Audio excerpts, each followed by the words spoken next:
Bagong assassin si Tanggol ni Chief Espinas at dahil lahat ng kanyang misyon ay walang palpak, mas lalong humahanga si Chief Espinas kay Tanggol.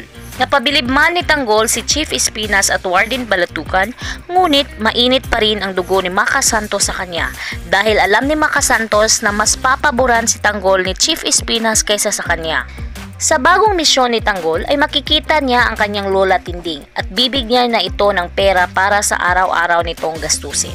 Ang perang ibibigay ni Tanggol ay siyang gagamitin ni Tinding upang bumukod ng bahay dahil palagi na lamang silang nagbabangayan ni Marites o kung hindi naman ay ang asawa nitong si Rigor. Sa paglipat ni Tinding ng ibang bahay, bibisitahin siya ni Tanggol nang hindi niya nalalaman at pilihim itong bibigyan ng pera upang gamitin sa kanyang pang-araw-araw. Sa pabalik-balik ni Tanggol sa Quiapo ay magkikita sila ni Mokang dahil pupunta si Mokang upang ipakita sa kanyang napangasawa ang kanyang kinagisnan noong bata pa siya. Sa kanilang pagkikita ay magbabalik ang kanilang naudlot na pagmamahalan. Ngunit huli na ang lahat dahil buntis na si Mokang sa kanyang asawa. Sa pagkikita ni Tanggol at Mokang ay mapapagtanto ni Ramon na kaya pala hindi buo ang pagmamahal ni Mokang sa kanya dahil si Tanggol ang iniibig nito.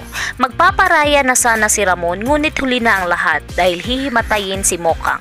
Dali-daling dadalhin ni Ramon at Tanggol si Mokang sa ospital at dito malalaman ni Ramon na nagbunga ang pagmamahalan niya kay Mokang.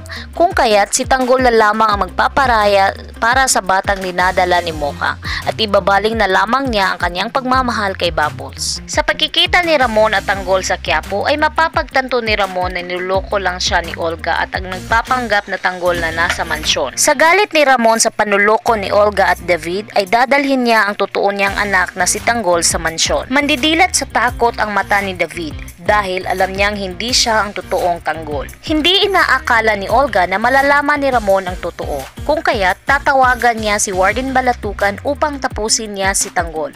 Ngunit hindi papayag si Chief Espinas. Papayag lang ito kapalit ng 100 milyon.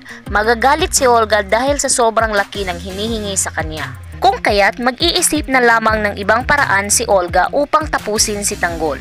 Please like, share, and subscribe para lagi kang updated. Maraming salamat po!